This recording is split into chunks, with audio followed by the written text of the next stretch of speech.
Hey everybody, I am going to show how to use stretch fabric to bind. I'm making a face sock.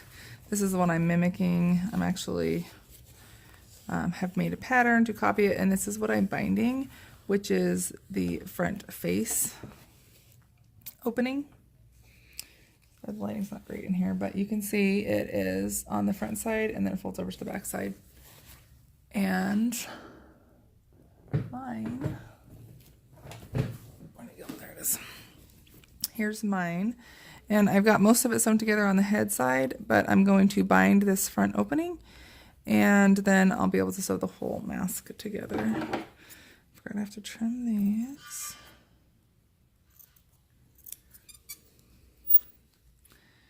Since they stretched a little bit as I sewed them together, but that's fine. All right, and then on the mask itself, the seam is next to one of these nose covers. So I'm gonna start there. I'm gonna take my tray off because that's gonna make it a lot easier. My workspace is chaotic right now. I'm going to go to the wrong side of my binding. The right side is actually smooth and the wrong side is kind of like a wicking water side. I am actually going to pin this in place to begin because what I want is, I'm just going to get a base measurement by seeing how long this would be if I went around the mask with no stretch. And then I'm going to subtract probably between 10 and 20%. I'm just going to kind of eyeball a 1/10 or so. And then when I apply it, I will apply it with stretch so that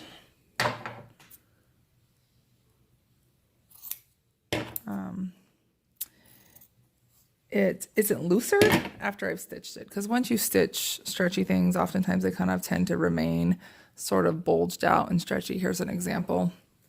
I stitched a pocket for elastic, and while I did that, the fabric stretched ever so slightly and was flat while I was stitching it, but now it kind of wants to remain a little bulgy, and I do not want the face mask to be like that. I want it to be a little tight, and then as you put it on, it'll stretch out and fit nicely. So I have maybe 15 inches here. I'm gonna cut off 1.5 inches, 2 inches. And now I will go to my closure. I'm gonna pin this here. I'm doing this a little backwards, but that's fine. And I don't need the nose part to be as stretched, so I'm just gonna stretch it on here a little bit.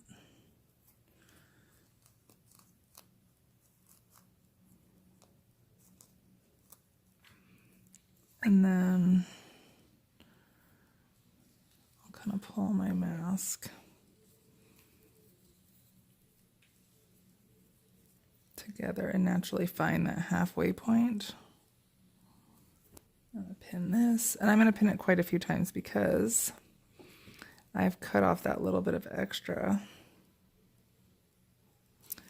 Actually, it's not that much smaller, which is great. I might regret only cutting off 1.5 inches. We'll see. This is my first one making, but my intention is to probably make a couple more. Let's see if any of my friends want to buy one. I have enough material to probably make, I don't know, 4. And this first one is taking me a lot of time to make because I think it literally took me about 2 hours to get the pattern made.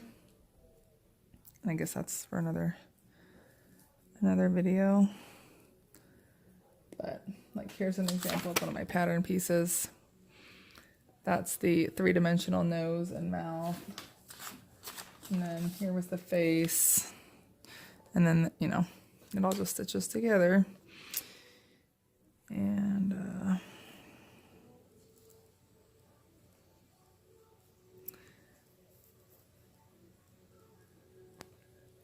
seems a little stretchier than I want it to be.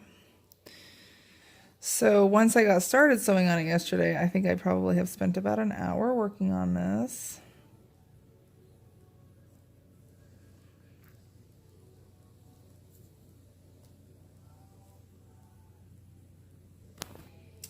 And I don't know, I just sewed that piece I showed you where the elastic is going to go.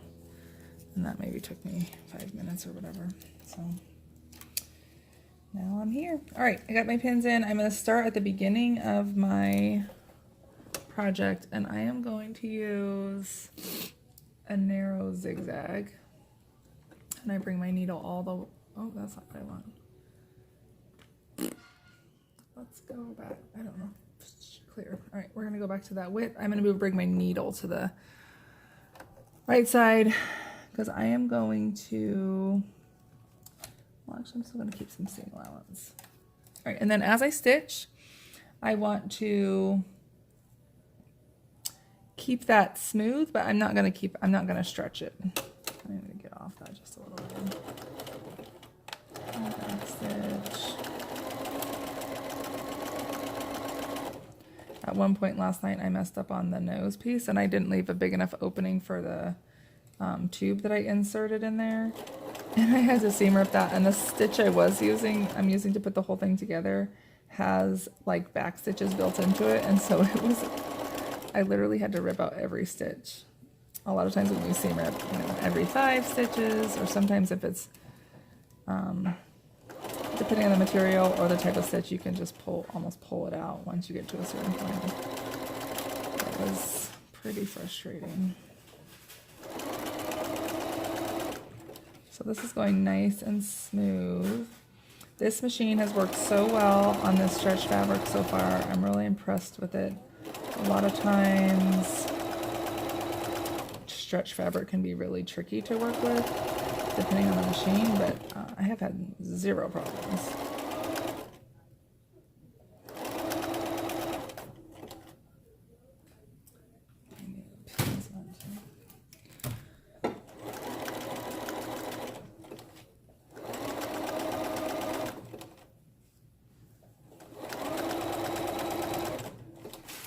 I find this presser foot annoying. It has that side slit. It always catches my pin.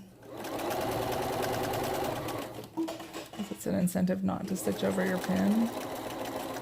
So as I'm going along, I'm just making sure that my binding is even with the edge of my mask. And here you can see my mask is pulled under, but the rest of the mask, it was kind of the opposite. So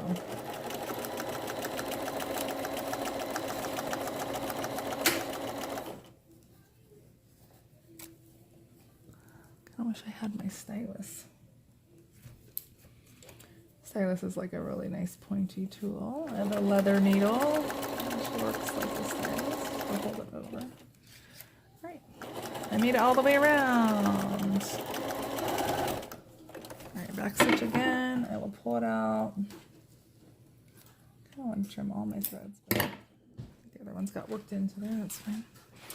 I've been trying to keep the threads trimmed as I go because I know that if it was my mask and it was like there was a little thread, it's a headsock, if there was a little thread on the inside loose and like poking around on my head, I would not be happy with that. All right, and then the next thing I'm going to do is I'm going to flip it to the inside, and I'm going to stitch again. And this time I will stitch,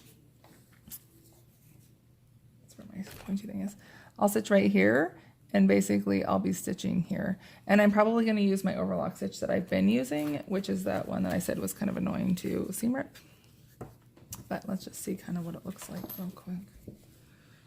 Yeah, it looks good. So it's not stretched out in any place, which I'm happy about. And then it should be, it'll have enough give with that zigzag and then this stretch stitch, and this overlock stitch that I'm using. So I am using stitch number 8. I don't know if you can see, it's this one here. And it goes like stitch, back stitch, stitch to the other side, back stitch, stitch to the other side, back stitch. And so it's very secure. Sorry. This phone holder is not the best for moving.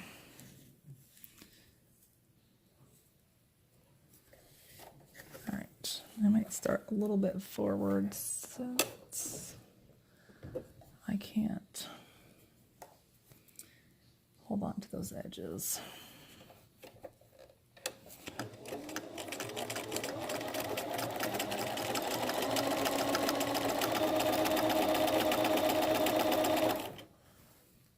I don't know if you guys can see that motion, but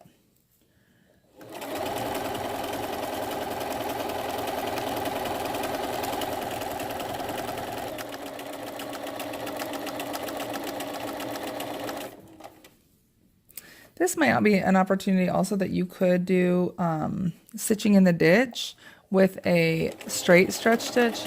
I did think about that just for a second, and I actually just really like this stitch so much. I want to use it.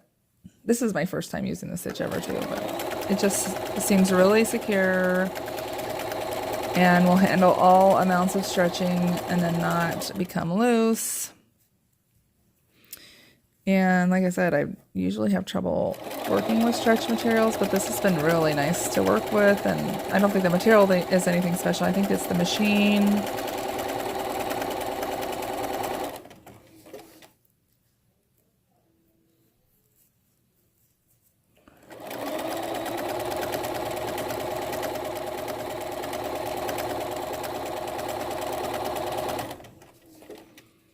Getting around to the other side of the eye here.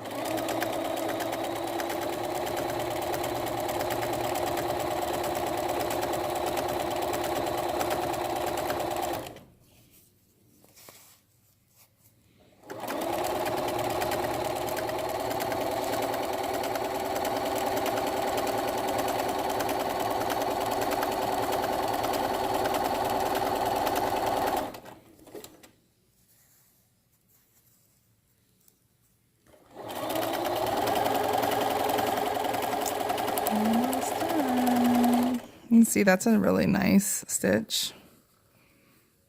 I mean, it kind of looks like I didn't make it. It looks like maybe I bought it, which I'm excited about.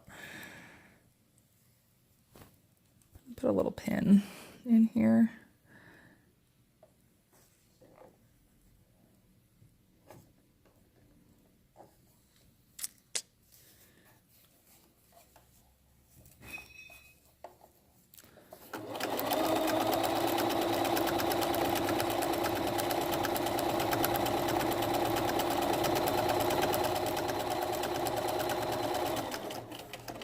Probably have to do a quick hand stitch to stitch those two edges together, but maybe not. Actually, I'm going to do a quick back stitch. So I've been going to stitch one and just giving it a quick back stitch on some of these finished seams where I've finally got the last seam in place.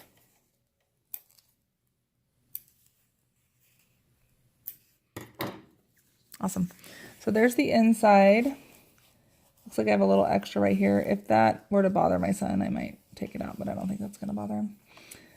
Man, it looks so good. I'm going to put it on.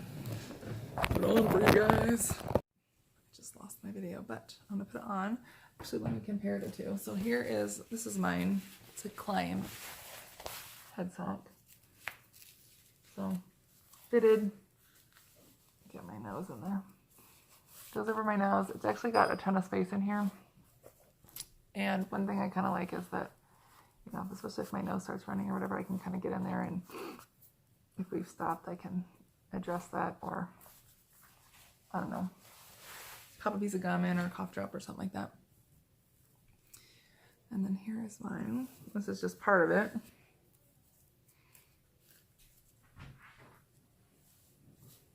Actually, it's a little loose. Looser than I would like, so I'm going to have to, on my next one, take out more. Ooh, that's a cool mask. What are you guys doing out there? I'm just kidding. I don't really think it's cool, but yeah. Lots of space. Yeah, this is going to have to be addressed. It's gapey. So I don't know what I'll do, but maybe I'll take it in back here, or I don't know. I'm gonna figure it out, and then I'll maybe post about it.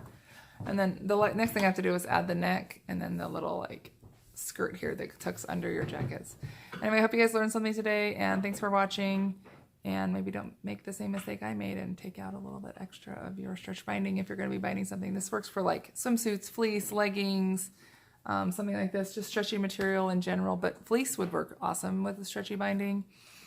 And it's kind of hard to find. I just cut mine from my same material, but swimsuit material or some sort of athletic stretchy material, two-way stretch would work awesome for stretchy binding. Thanks so much for tuning in today. Follow us for tutorials like this by subscribing to the Ernst Alaska Life. And then if you like outdoor videos or anything like that, like definitely search those out. And if you like those videos, click that like button and comment so I can hear where you guys are from or what you're interested in seeing more of. Thanks. Bye-bye. All right, so I finished my buff, and hopefully you'll be able to see here.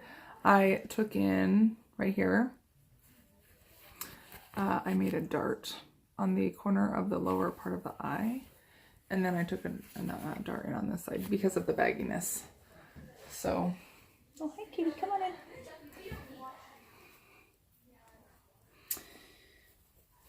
It actually is good. Now it's nice and close around the eyes. I didn't actually want to take it in this way because I didn't want it to be a lot of open air that way. But that dart is right here and right here. And then once I added the little bit of elastic back in here to the neck and the skirt, and this all kind of tucks in and just protects the neck. And then the helmet kind of coming down. Usually on mine, what I find is that if I, wear it too close to my eyes, I end up having it like kind of pressing on my eyes or something. So I just, this is good. And then this is nice and close. And I just took in a little dart. So I cut out a triangle. It's probably about an inch, and then just narrowed it, and then I seamed it together just like I did the rest of the seams, and honestly it turned out good. And then, I don't know if you can see, like, my mouth is available, my nose is available. It's actually wonderful not having something against your mouth, and then the air is directed down instead of up into your goggles or your visor, and I mean, it's actually super comfortable. So, thanks for watching, and hopefully next weekend, I will get around to making another one of these, and I will include an entire tutorial for how to make one, including the pattern. Thanks for watching. Bye-bye, guys.